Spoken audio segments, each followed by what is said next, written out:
Ok, participles as adjective, participios como adjetivos. Cada adjetivo tiene dos formas. Los adjetivos tienen dos formas, una forma con ed y una forma con ing. Por ejemplo, interesar, el verbo interesar tiene la forma interested, interesado, interested, e interesting, con ing, interesting, interesante. El verbo bore, el verbo aburrir, se escribe bore, tiene dos formas también, con ed, bored, bored, la E no suena, bored, se traduce como aburrido, y boring, con ing, se traduce como, para nosotros también aburrido. Pero bueno, ¿cuál es la diferencia? Los adjetivos que terminan en ing son llamados participios presentes y estos son los factores externos que causan un sentimiento. Es decir, describen qué es lo que nos hace sentir alguna emoción. Por ejemplo, the film is amazing. El verbo es así, amaze, el verbo asombrar. La película es asombrosa. Le pongo terminación ing porque estoy describiendo qué es lo que me hace sentir una emoción. O sea, me hace sentir asombro la película. Entonces la película es asombrosa. The Beatles songs were fascinating. Las canciones de los Beatles fueron fascinantes. ¿Qué me causa la emoción? Las canciones de los Beatles. Entonces le pongo ing al verbo. En este caso el verbo es así en su forma base, es así, fascinate, el verbo fascinar. Ya le pongo terminación ing. La E se pierde cuando le agregamos otra vocal ing, entonces le quito la E. Y por eso me queda así, fascinating. Las canciones fueron fascinantes. Los pasados participios, así se le llama la terminación ed, cuando le agrego ed al adjetivo, expresan la reacción que una persona siente. La terminación ed es para describir cómo me siento yo. Por ejemplo, I am amazed by the movie. Estoy asombrado por la película. Yo me siento asombrado de la película que vi. O sea, son los mismos ejemplos con los mismos verbos. La película fue asombrosa. Yo estoy asombrado por la película. I was fascinated by the Beatles songs. Yo estaba fascinado con las canciones de los Beatles. La terminación ed es para describir cómo me siento yo. Yo estaba fascinado, fascinated. Entonces, ing describe aquello que me produce una emoción, una película, un libro, algo que vi, escuché. Y la terminación ed describe cómo se sienten las personas, qué emoción sienten las personas. Me siento aburrido, interesado, impactado, asombrado, fascinado, etcétera. Cansado, tired, con ed. ¿Se entiende cómo funciona ed, ing? Sí, sí, sí. No hay ningún problema con eso, ¿seguros? Seguro, seguro, profe. Ok, esto ya está entonces.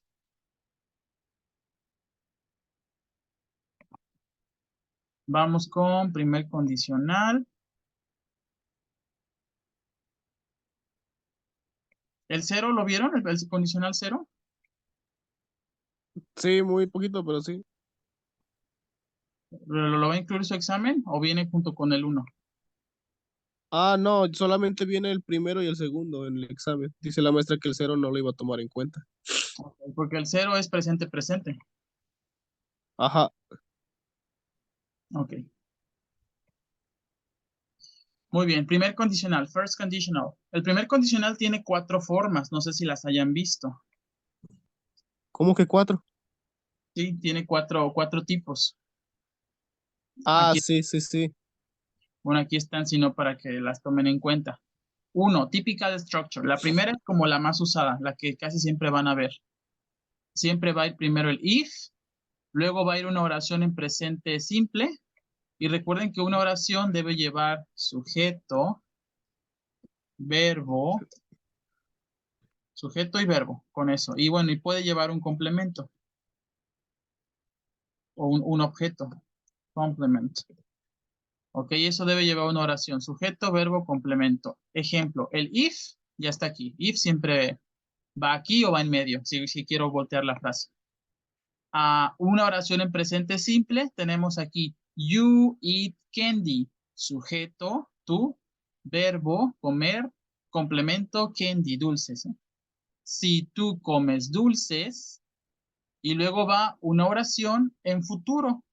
Y para las oraciones en futuro vamos a utilizar will en afirmativo y won't en negativo.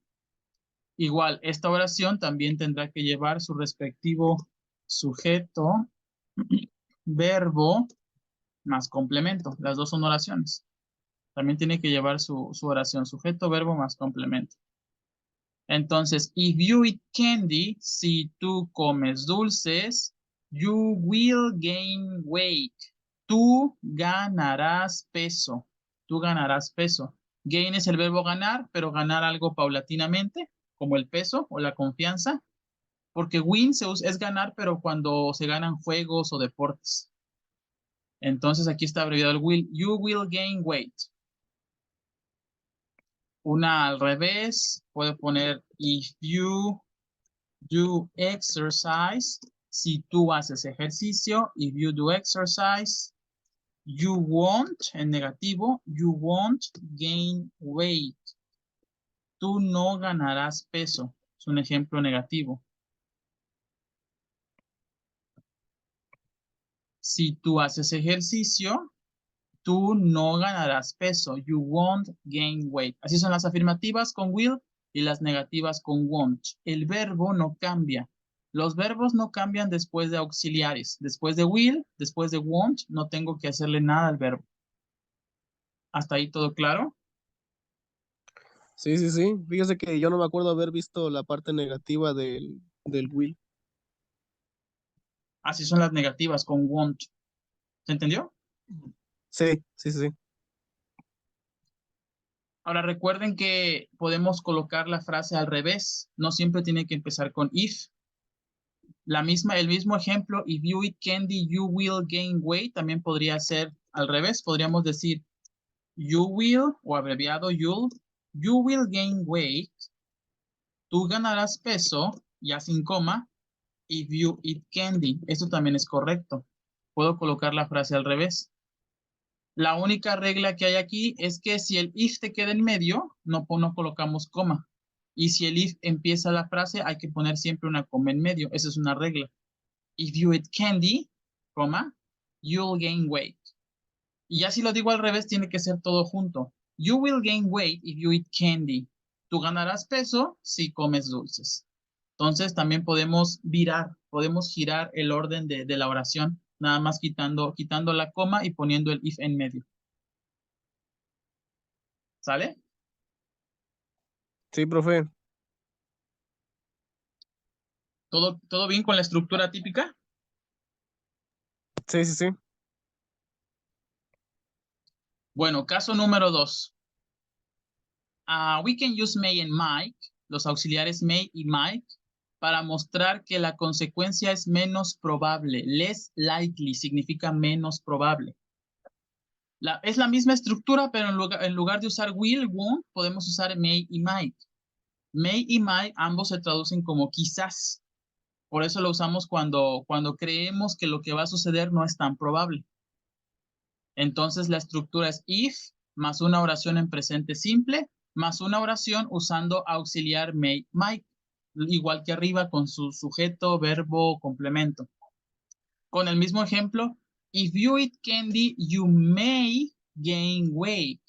Esto se traduciría como, si tú comes dulces, tú quizás ganes peso. Quizás hay una posibilidad remota de que eso suceda. Si yo lo digo con will, es porque yo creo que es muy probable que va a pasar.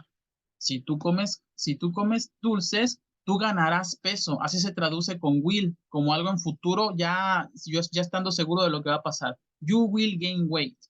Pero si uso may y might, significa que no estoy tan seguro, es una posibilidad. If you eat candy, you may gain weight. Si comes dulces, quizás ganes peso. Y también puedo decir, you might gain weight. Quizás ganes peso. La única diferencia entre may y might es la formalidad. May es más informal y Mike es más formal. Es la única diferencia. Pero se traducen como quizás puede que ganes peso. ¿Se entiende? Sí, profe. ¿No recuerdan haber usado May y Mike en sus oraciones? Muy poco, pero sí. Ok, bueno, entonces, ya sea que usen will o usen may, might, sigue siendo primer condicional. No los vayan a mezclar. No puedo decir you will, may, gain weight. Eso no se puede. O uso will cuando estoy seguro, won't si es negativo, o uso may y might cuando no estoy muy seguro. ¿Entendido? Sí. ¿Seguimos? La forma negativa es solamente agregar el not para esos dos, Ándale, para me y my. exacto. Muy bien, muy bien. Y en negativo solamente sería con not. Ujú. May not, might not. Sería Y if no you. tiene abreviación, ¿verdad? No, no hay forma de contraer may y might. Un Va. ejemplo, if you do exercise, si tú haces ejercicio, if you do exercise, you may not, you may not gain weight. Así quedaría una oración negativa. Si haces ejercicio, quizás no ganes peso. If you do exercise, you may not gain weight. O you might, podría ser con esta. You might not gain weight. Para las negativas, nada más agreguen el not adelante. No hay forma de abreviar, tiene que ir completo. ¿Sale? Va.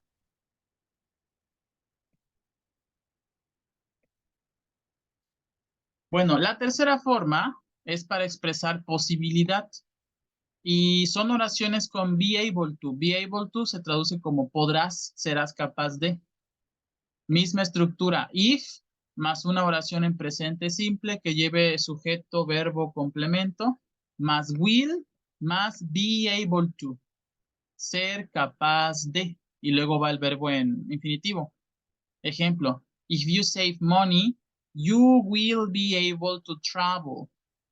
Si tú ahorras dinero, tú serás capaz de viajar o tú podrás viajar. Esa sería la traducción. Estas estructuras las usamos cuando algo es posible. Cuando algo es posible, si tú cumples con la condición. Si ahorras dinero, podrás viajar. ¿No hay problema con eso? No, pero ese be able to casi no lo vimos. Ok, bueno, ahí está nada más mencionado por si, para que lo recuerden. Ser capaz de. Por último, para expresar necesidad, usamos have to, tener que, have to. Y las oraciones siguen este patrón. If, más una oración en presente simple, sujeto, verbo, complemento, más will, más have to. Aquí está will, have to, y luego el verbo en su forma base, el verbo sin conjugar. Ejemplo, if you travel abroad, you will have to get a visa. Si tú viajas al extranjero, tú tendrás, will have se traduce como tendrás, tú tendrás que obtener una visa o tendrás que conseguir una visa. ¿Sí? ¿Todo bien? Sí, sí. Igual ese tampoco lo vimos. Ok, bueno, son los cuatro casos del presente, del primer condicional y básicamente la estructura es la misma. Va a ir una oración en presente y luego adelante va a ir una oración en futuro. Ese es el primer condicional, presente, futuro. Ok. Vimos también can con ese, con el primer condicional. Ok, ¿en qué tipo de oraciones? Igual con la misma utilización con el will y el may, usábamos can, pero nos había dicho la maestra que ese era para una probabilidad menor todavía. Que iba entre el will y el may, que era el can iba en medio de esos dos.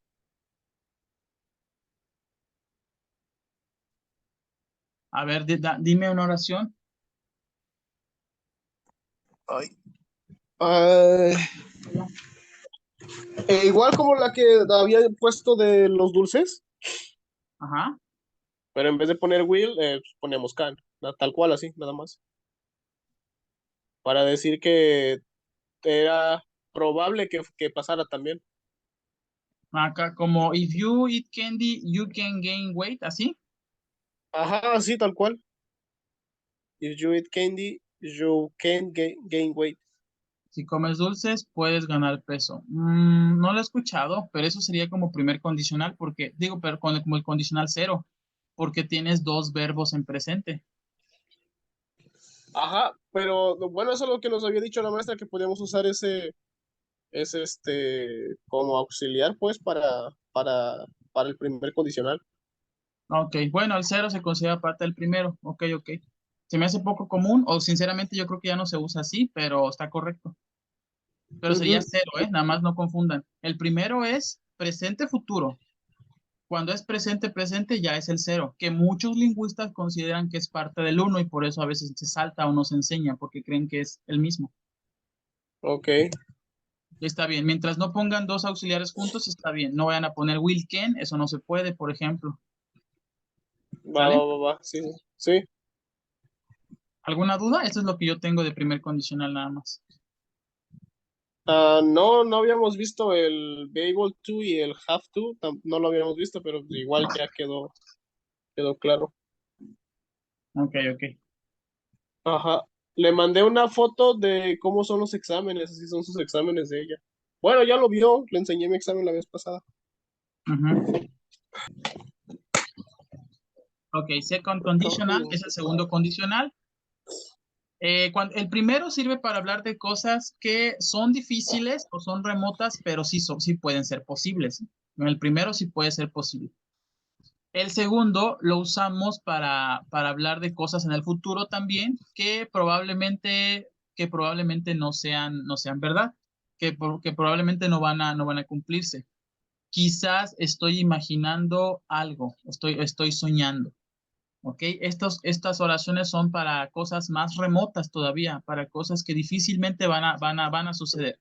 Ejemplos. Bueno, primero la estructura, todo va con if, luego va una frase en pasado simple. Igual, la frase debe de tener su sujeto, su verbo y su complemento, no necesariamente, pero podría. Lo voy a poner entre paréntesis, complemento.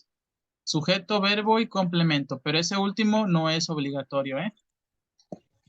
Luego sigue would, luego sigue una oración con would. Antes de would debe de haber un sujeto también. Y no lo puse, pero se infiere. Por ahí vi, Héctor, que luego no lo pones, tienes que poner el sujeto siempre en inglés. Ah, sí, sí. No, no es directamente el verbo. Primero Perdón. el sujeto, otra vez sujeto. Ahora nuestro auxiliar va a ser would y luego va un verbo en infinitivo, el que queramos, el que indique la acción, más un complemento.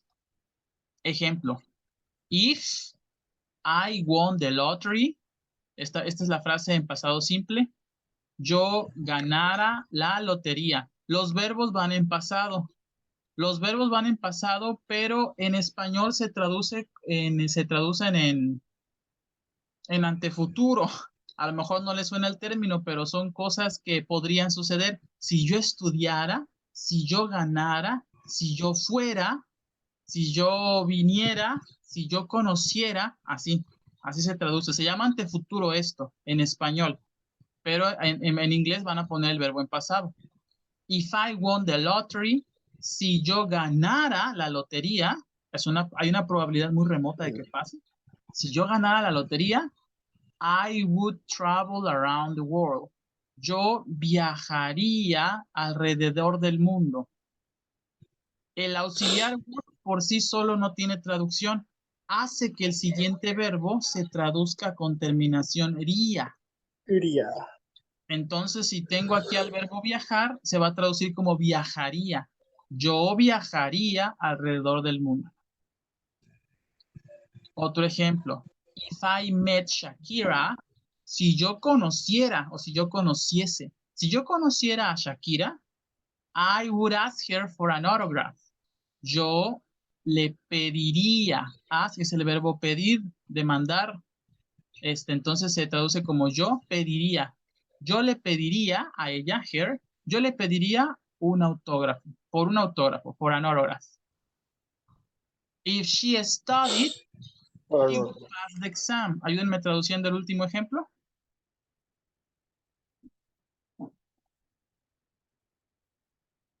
¿Cómo se traduce el último? Si ella estudiaría, No, si ella estudiara o si ella estudiese. estudiara, si ella estudiese, ella pasaría el examen. Exacto, muy bien. Si ella estudiese, ella pasaría el examen. O si ella estudiara, ella pasaría el examen. Ujú. Así sería la traducción. Entonces, los verbos van en pasado simple, van en pasado y en la condición, y luego en la consecuencia, los verbos van en infinitivo, es decir, en su forma base, porque atrás tienen el auxiliar would. Y siempre que hay un auxiliar, los verbos respetan a los auxiliares. Entonces ya no hay por qué conjugar el verbo. Esta es la estructura del segundo condicional, nada más es una. ¿Se comprende? Sí, sí, sí. ¿Ninguna duda con la estructura? Ah, no, solamente cuando estaba haciendo unos ejercicios ayer en internet y Ujú. me salieron formas interrogativas. Ahí noté que nada más cambiaba el word al inicio. A ver, ¿me escuchas? Sí, Ok.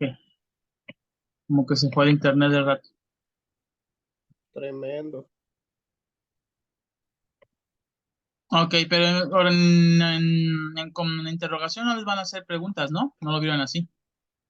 No, no lo vimos. Nada más tenía esa pregunta yo de que dependiendo de dónde se encuentre el signo, ¿no? Por ejemplo, si fuese if I won the lottery, si yo si yo ganase la lotería, ahí que fuese la pregunta, y en la otra parte se quedaría igual, ¿no? I will travel around the world, o se Bueno, en cambia. pregunta te quedaría así. Nada más tienes que girar el would con el sujeto. Te queda así, would you? Would you Ajá, travel around the lottery? Así quedaría. ok. Se traduciría como, ¿viajarías alrededor del mundo si ganaras la lotería? ¿Ya? Yeah, O también podría ser, si ganaras la lotería, así, if you won the lottery, coma, would you travel around the world? ¿Viajarías por el mundo? ¿Viajarías? Would you travel? Así te quedarían las preguntas. La clave es el would. Pones el would primero y luego el sujeto y ya el verbo y si quieres le pones complemento. Así sería en pregunta. ¿Ya? sí, sí, sí. Y si, y si el signo se lo pongo al lado de lottery, Ah, ¿qué signo? no se puede. El de interrogación, pues. ¿Al lado del lottery, o sea, aquí? Ajá. ¿Se puede hacer eso? Se puede, pero ya no, ya va a perder sentido tu pregunta, porque vas a decir, si tú ganaras la lotería, esa no es la pregunta. No, no, no. Esa es la frase, como la consigna, eh, la La condición. condición, ¿no? La condición, exacto, sí. Si tú ganaras la lotería, y ahora sí va la pregunta, ¿viajarías? Ok, ya lo entendí. Perdería coherencia entonces. Sí, sí, sí, exacto. Va, va, va. Ahora deja ver si encuentro los ejercicios que recuerdo que tenía.